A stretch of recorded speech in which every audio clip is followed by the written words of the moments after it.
Neve here, and today I am doing some of my ancestral tarot work. Yeah, so I'm gonna light my candle here and put it off in the top here. I don't plan my videos, so you know, I don't know. Sometimes I feel quite awkward when I'm doing this stuff because I just I don't plan anything. I almost burned myself there. See, case in point. So let me light this rosemary bundle here. All right, and so this is my ancestor candle that I use usually. Hopefully I'm in frame. I think so. All right. Okay, so the plan today, I am doing some of the family tree stuff from the Ancestral Tarot book by Nancy Hendrickson.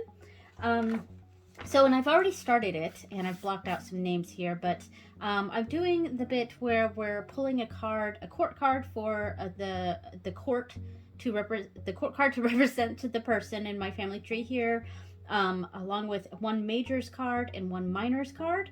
And then I'm also pulling a card from the Citadel deck, which is a deck that I haven't really been using since I got it because it's an archetypes type of deck. And yeah, so I'm pulling a card from this as well, and I titled this Roll. So I don't know why I blocked out my name. Like, it's not like my name's a secret, but anyway, so I've already done myself, my parents, and my grandparents. And I didn't block out the names here of my great-grandparents because they're further back.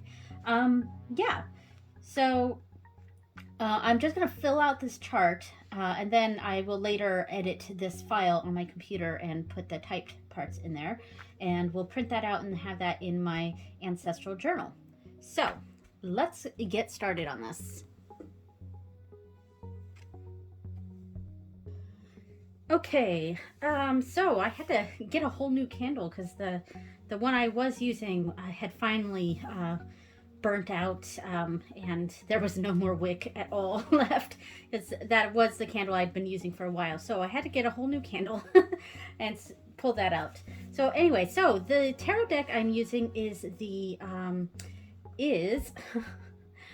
the Relative Tarot. I sometimes cannot remember words at all. I really have an issue with that. I just cannot remember words. So I'm going to pull out the archetypes and the roles here and the cards here. So I will be separating these into 3 piles. I'm separating them into the courts, the majors, and the minors. And yeah, so I'm going to do that right now and get back to you. Okay, so I have separated this into courts, majors, minors, and then of course I have the Citadel cards, which are the roll. So the court cards that I'm going to pull for each of my great-grandparents here, the court that I pull for them basically indicates a major aspect of their personality. Obviously we all of us sort of embody every single court card. So it's not, this person definitely is the Queen of Cups or whatever. It's more that using Queen of Cups as an example, Queen of Cups is kind of the biggest, I wouldn't say the most prominent part of their personality, but it played a major role in their lives, this aspect of their personality, if that makes sense. Then the majors are going to represent an archetypal energy that was prominent in their lives as who they embodied as part of their lives. So that will be the major arcana. The minor arcana card is basically going to be a card that represented their typical everyday life. Again, just like with the previous packs here, each one of us can embody every single card. So it's not the be all and end all. This was their daily life. It's just it played a big role, if that makes sense. And finally, I have the actual role cards, and it's the same sort of thing as the archetypes here, but it's a, you know, there's an archetype and there's a role, and those are kind of the same thing, but to me, it's adding another depth of layer, or you know, a layer of depth. Words. Yeah. So I just, and part of it was because I really wanted to start using the Citadel deck, and this just, my work with Ancestral work seems like the perfect place to just kind of bring in this deck. So that is what I'm doing. All right, so why am I doing this? Why am I creating a basically a pedigree chart of each of my ancestors, and doing this sort of work with them? Well, part of it is to kind of understand these previous generations, and to, when we work out our own generational issues, what's been passed down, trauma, I guess, or something along those lines.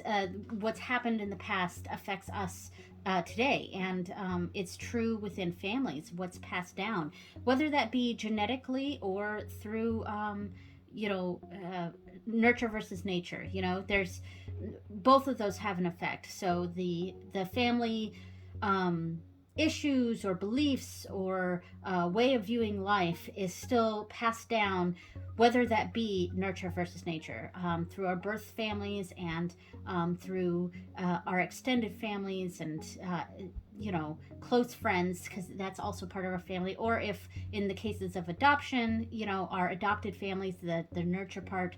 So yeah, it's that's a lot of it. And gosh, I had other things on my head in my head about what this. Oh, and one of the things that I was sort of thinking about using some of this for is having a court card that represents a family member, or especially one that has long passed, and yada yada. When I'm doing ancestor readings and I pull out a court card, it might help me better understand which ancestor is coming through, because I can look at my chart. And I do plan to do this with even further generations. I know that a lot of people can't even do this with their charts, for a variety of reasons. A lot of people barely even know their grandparents. And here I am, I've got, you know, I know all of my family members in, I mean, we could go several generations beyond, and I know them all. But that's because I'm a genealogist. So that's, you know, which this kind of work, ancestral work, obviously very much appeals to me as someone who is a witch, a tarot reader, and a genealogist. And I do a lot of like genetic genealogy and things like that. So this kind of stuff is just right up my alley. So anyway, so we're going to start with my great grandfather. He's listed here as Vernon H. Scott. His middle name is Helmer. And I listed his middle, I didn't put middle names on the rest of us, but I have it here and for his wife, Loreta, because Loreta actually went by her middle name, Francis, so I left the F in there. And Vernon was born Helmer Hunt. He was not born into the Scott family, and that's my maiden name, Scott. He was not born into the Scott family. He was actually adopted at birth, and his mother, who we know from his birth certificate, was a woman named Edna Hunt. And through genetic genealogy, DNA, I was able to pinpoint the family that he came from, and his I was able to figure out who his birth father likely was.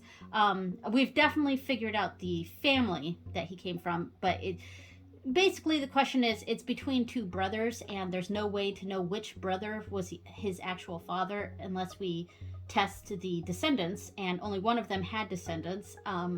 So that are still living today.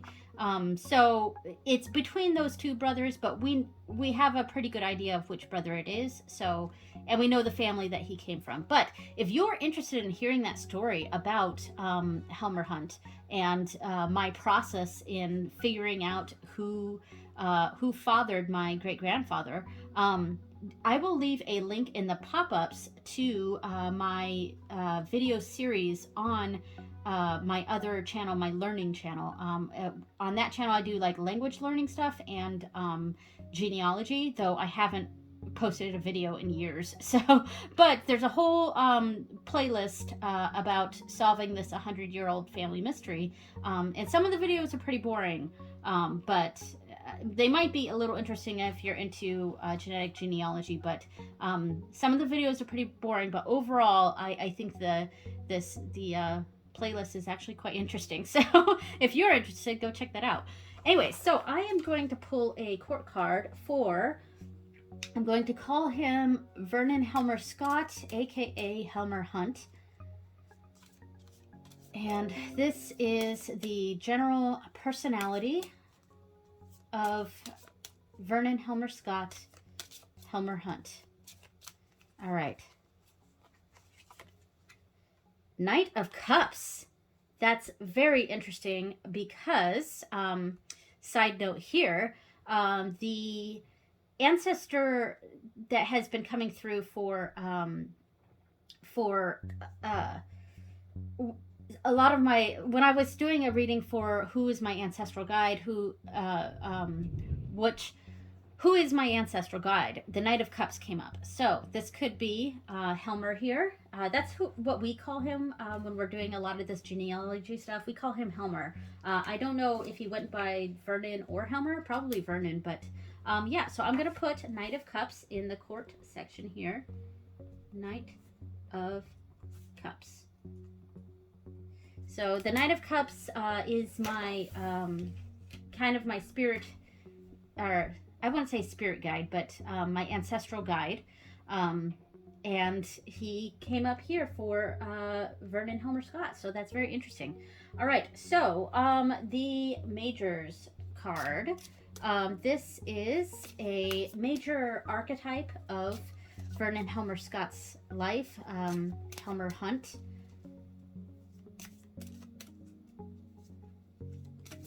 So a major archetype of his life.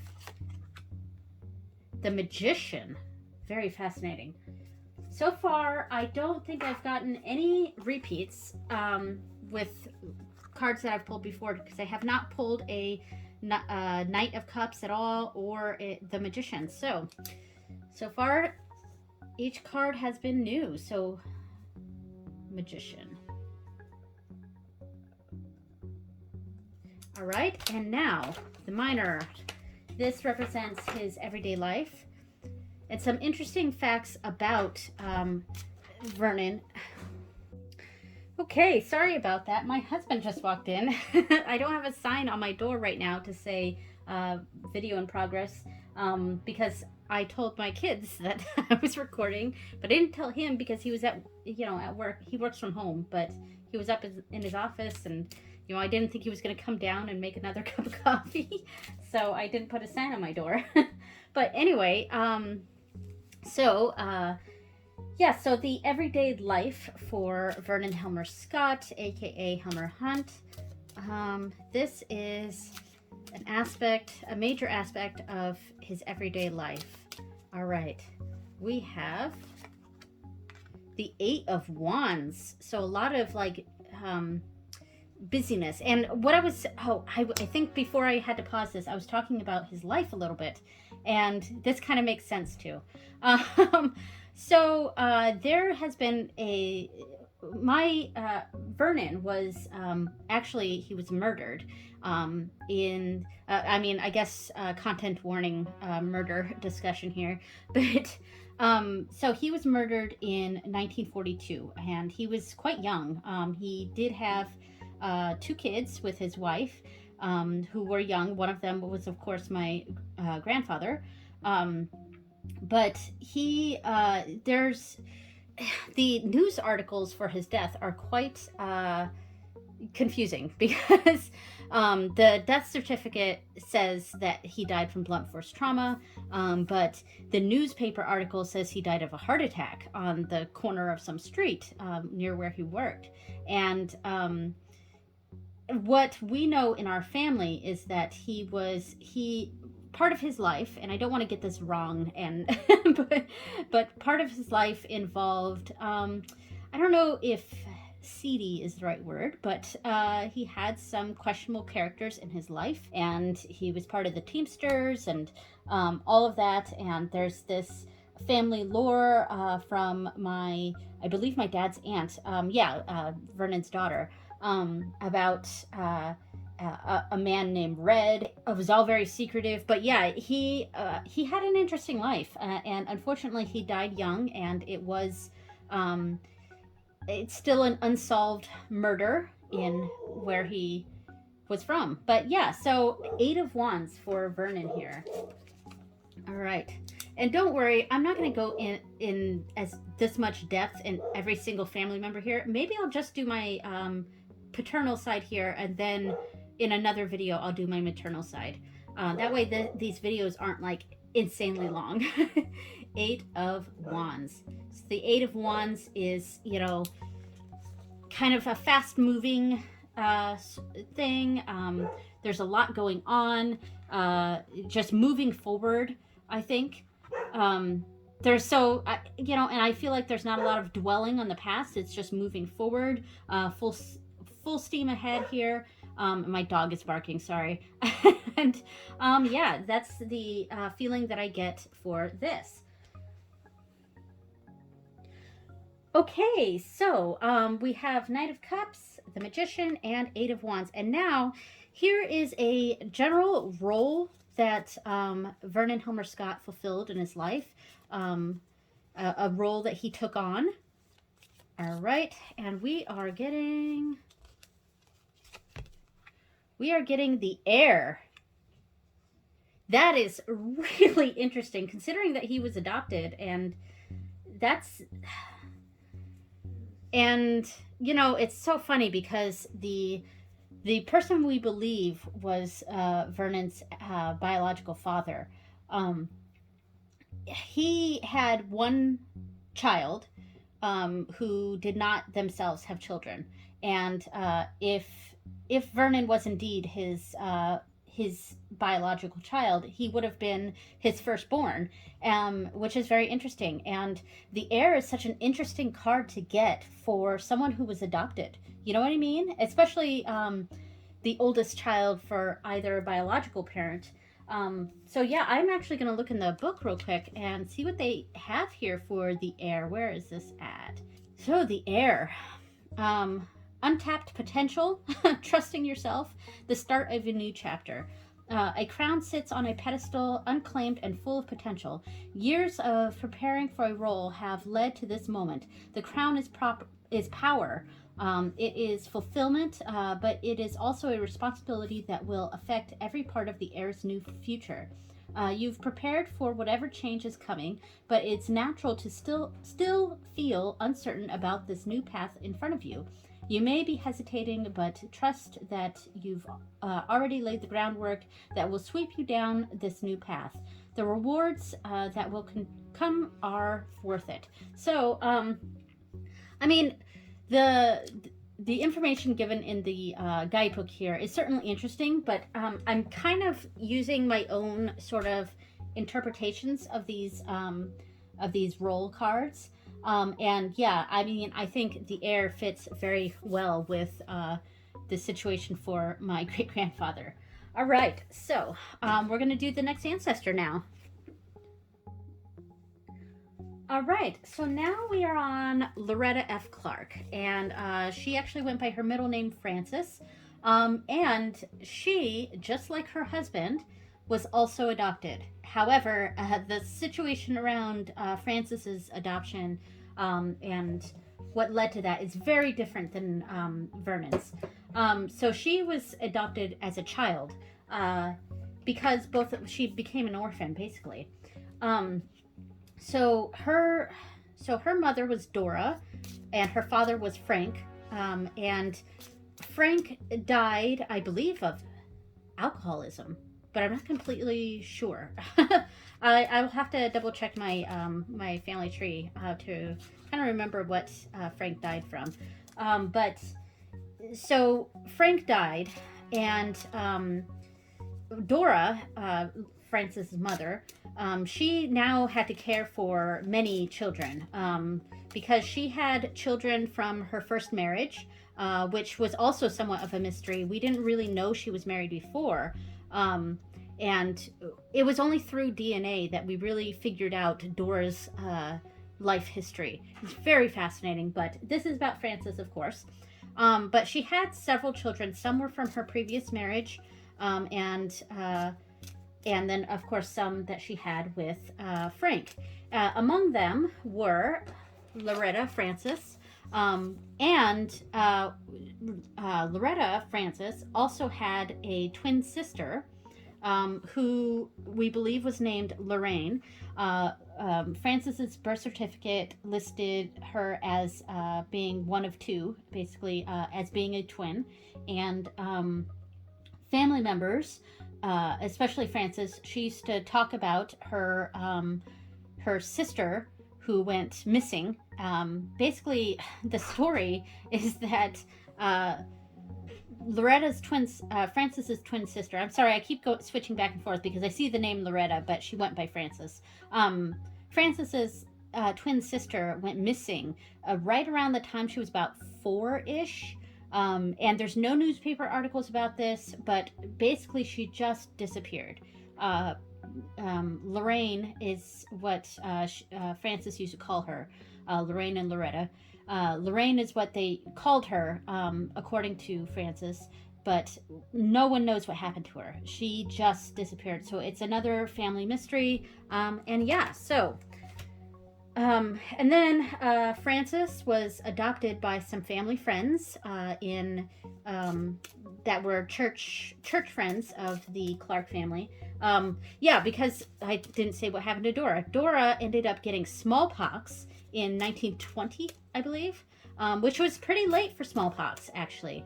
So there was a little outbreak in Missouri or Kansas, and she was one of the people who got smallpox and ended up dying. But before she died, she had given up her children for adoption because she couldn't care for them anymore.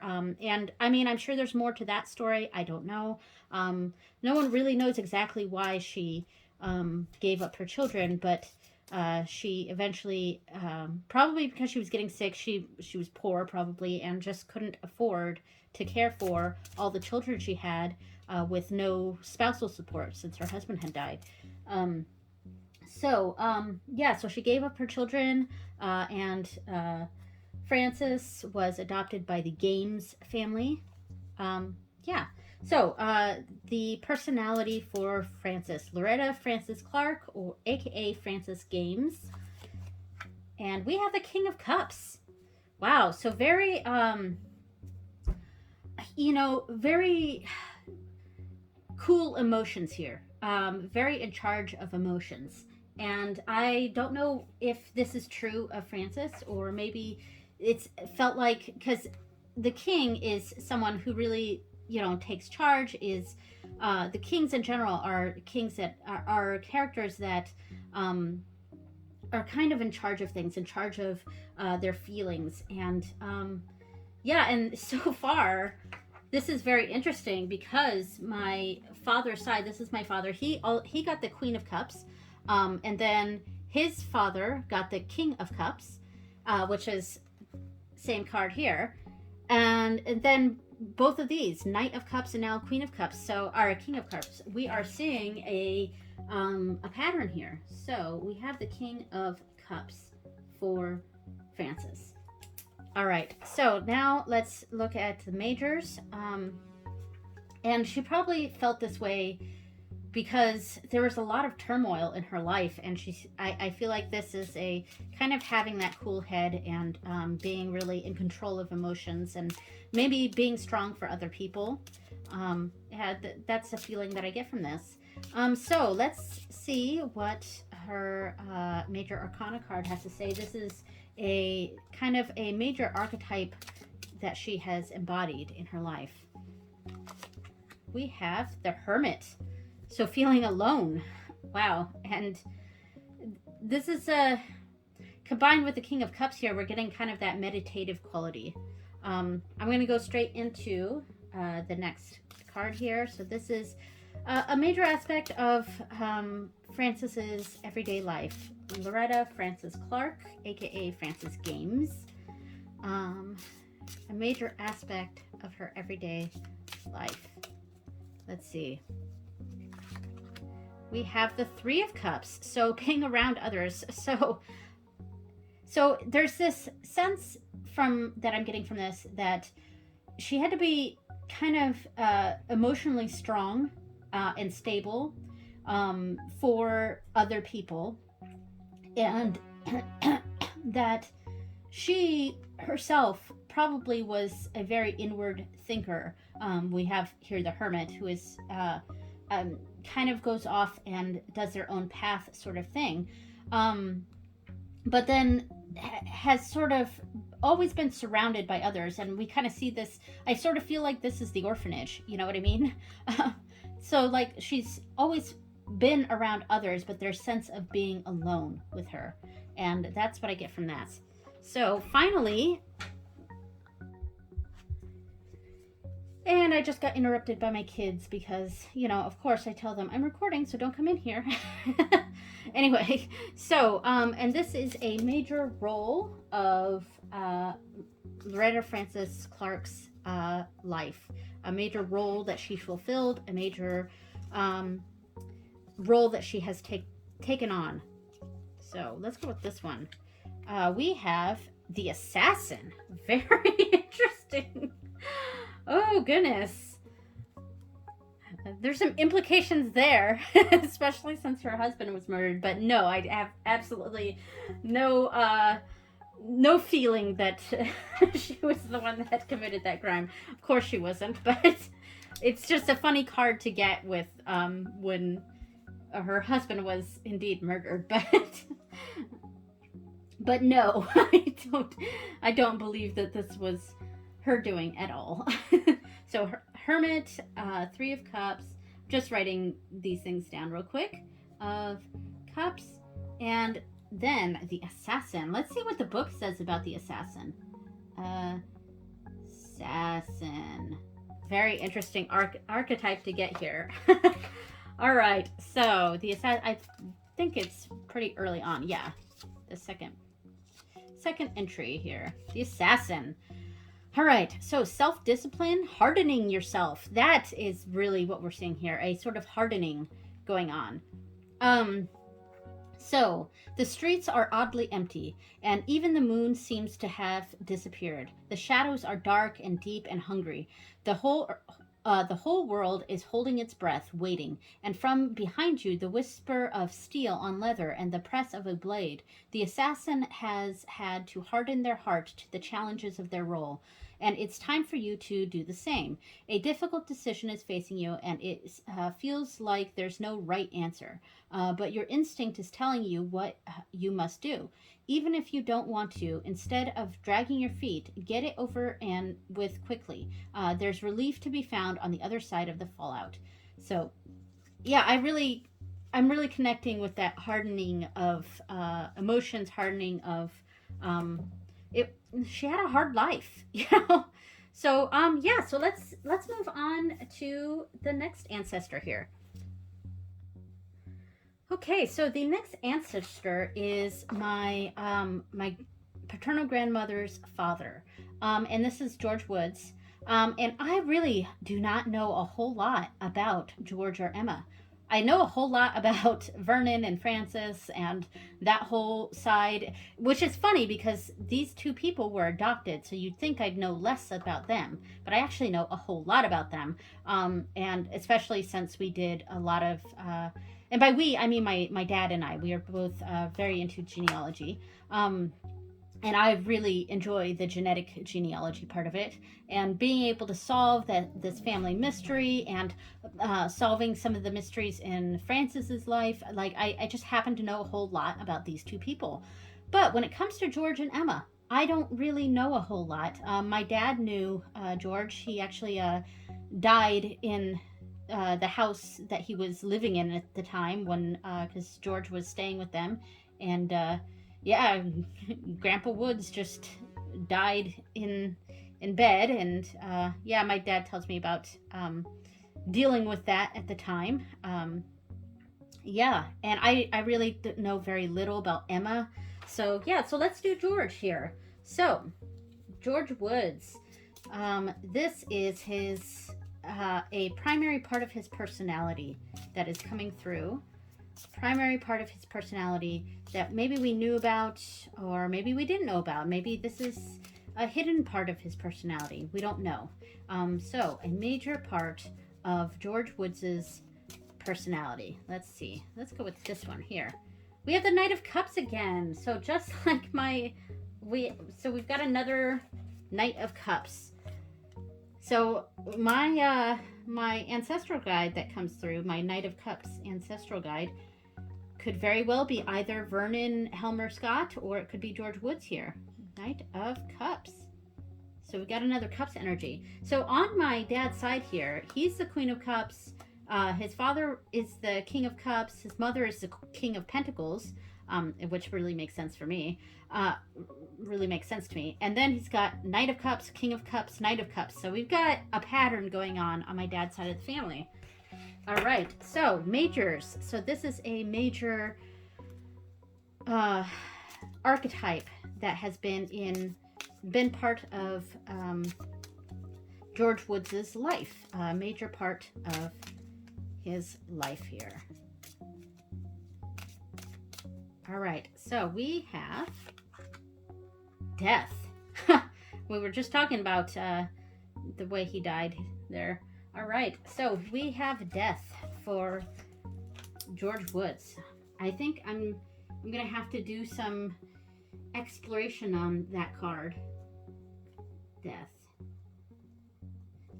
All right, so it's a very, death doesn't, doesn't necessarily, it's not necessarily talking about his actual death, though we were just coincidentally talking about the way he died.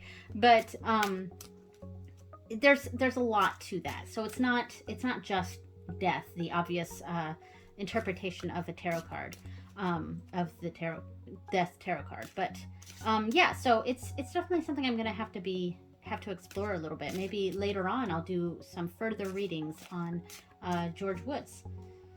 All right, so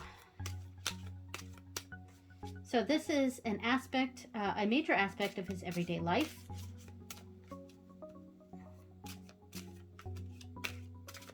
A major aspect of his everyday life. We have this card here, which is Six of Cups. Huh. I wonder if there was quite a bit of like childhood trauma in his life, or something like that. Or I don't know. Because we have the Knight of Cups here, which is, in general, a quite romantic figure. Yeah. And not necessarily romantically, I mean, like, like relationship-wise. But there could be a sort of feeling of sort of wishing things were the way they were, and feeling a death of childhood going on. A sort of, he could have very possibly had a very good childhood, and then struggled in adulthood, which made him feel I don't know, disillusioned or something. These are all conjecture. I have no idea what his life was like as a child, or as an adult, really. I mean, I hear a few stories here and there, but yeah, I don't have a whole lot of information on George. So yeah, anyway, let's do a major role that he has fulfilled or taken upon in his life here. All right, let's see. I feel like it's near the end here. I think it's this card. All right, we have the Hunter, which is a card that I've gotten for some of the other people here. All right, so let me fill out the Six of Cups. Six of Cups and the Hunter.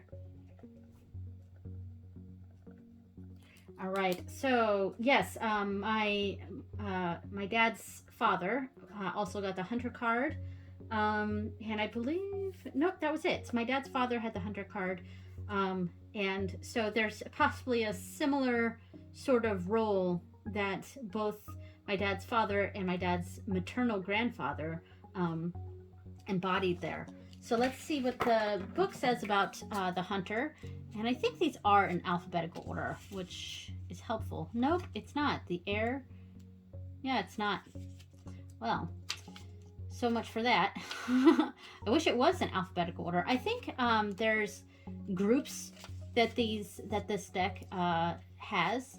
Like there's the crowd, the court, yeah, the Hunter. Okay. So, sure-footedness, concentration, following a predestined path. So that's kind of what, for both my paternal grandfather and my dad's maternal grandfather, they embody a sure-footedness, concentration, and following a predestined path. Sunlight dapples the forest floor. A stag moves through the trees. Behind it, a shadow pauses, and a bowstring creaks as it is drawn back. The hunter has the patience to follow their prey for days at a time, eyes always on the tracks before them. By not looking up, they miss the beauty of the forest around them, but that doesn't matter, so long as they reach their quarry, right? Your own path may seem clear to you, but there are many ways to approach a problem, and the right approach is different for everyone.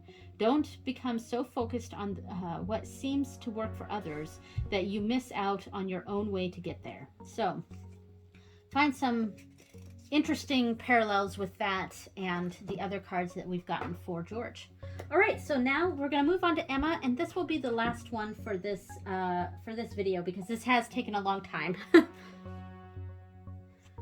right, and now we're on Emma Eads, and this is again someone that I really don't know a whole lot about. So I don't have a whole lot of stories about Emma and what her life was like, what her personality was like.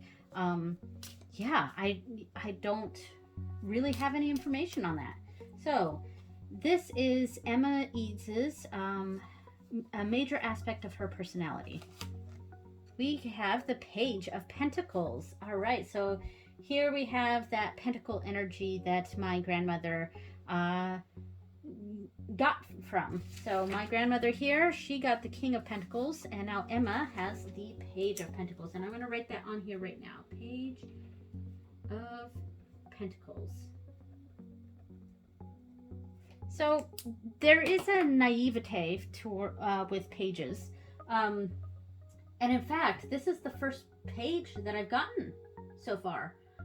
All of my things there've been mostly kings and queens, but I've gotten a couple knights. And then this is the first page that I have gotten on this. Anyway, so yeah, a Page of Pentacles. Very interesting. I'm going to come back to that. All right, so now Emma's a major aspect of a major archetype that Emma has embodied, that has been part of her life. Here from the Major Arcana, major aspect of her life. All right, we are going with that one, the Hanged Man. So I almost feel like there's almost a bit of like Arrested Development or something going on here, like a not just following the path as it takes her here, and sort of being stuck in a situation that she can't get out of, and there's possibly not enough I don't know if intelligence is the right word, but not enough knowledge to get out of situations here, and sort of just or being happy in staying in that sort of restriction. There's a restrictiveness to this. But yes, all right. So an everyday aspect of Emma Eads' life. All right. I'll go with this one. Four of Cups. Yes. Okay. I get the feeling that there's sort of a... I almost feel like it feels very old, like housewife sort of feelings with this. And I almost feel like Emma was maybe content to go down this path. There is a naivete here, a being stuck in a position, but that's not that the hangman isn't necessarily being stuck in a negative way. It's also seen as seeing things from a different perspective. And then with the Four of Cups, here's an apathy. And one way that I often read the Four of Cups is that here this person seems to be uninterested in more things being handed to her, new opportunities, new something is, but she's uninterested by that, and she's either focusing on what she already has and is content with that and apathetic about new things coming in, or it's sort of just a general apathy going on. So that's the feelings that I'm getting here from Emma. And of course, I have no idea what her life was like. So, you know, I could be way off base, and these could represent different aspects of her life. I don't know. That's kind of a bit of fun of doing exercises like these. And yeah, you kind of get this narrative about someone's life, and there's elements of that can be true and elements that maybe aren't so true. All right, so finally we have a major role that Emma has taken upon herself, a major role as part of her life. All right, I'm gonna shuffle a few more times here, but all right, so let's see. A major role. I feel like it's near the top here. Let's go with this one. We have the Champion. Very interesting, and kind of, I wouldn't say goes against what's being portrayed here in her other cards, but very interesting to get the Champion. So let's see what the guidebook says for the Champion. Let's see, the Champion. Where is this? All right, the Champion. Success, achievement, a potential downfall. Steel flashes in the sun. An opponent yields. The crowd roars. Victory is as a heady brew, or heady brew. Victory is a heady brew, and the champion raises their arms, drinking in the praise and adoration. But overconfidence is blinding, and behind them, their opponent gets back to their feet. You're riding high on victory at the moment, and you've earned the right to celebrate. But don't let it go to your head. If you turn your back on a half-finished job, you may see the successes fall apart faster than you can hold them together. So I feel like maybe this is talking about feeling a success in what she feels was her role in life, and that quite possibly was to be a dutiful wife and mother, you know, considering the times, and to have a good home life or something like that. And there's a fear with the champion of having everything that you wanted, but a fear of losing it, and a fear of maybe the family taking a different route or something like that. I don't know. Anyway, so these are the I've got to write this information down for her. I forgot about that. So the Hangman is XII, the Hangman. Then the Four of Cups. And finally the Champion. And let's see if there's some repeating patterns here. Of course, the whole cups repeating quite a bit on my dad's side here. And then there's 2 Pentacles cards here. My grandmother and her mother are both Pentacles. Let's see.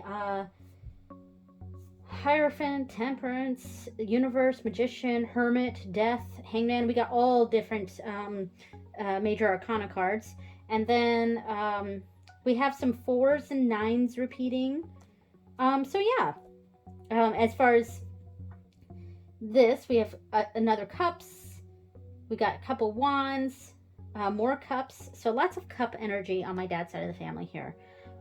Yeah, all right. So thank you so much for watching, and there will be another follow-up video as I do my maternal great-grandparents. Yeah, hopefully this wasn't too boring for you, and I will see you next time. Bye, everyone.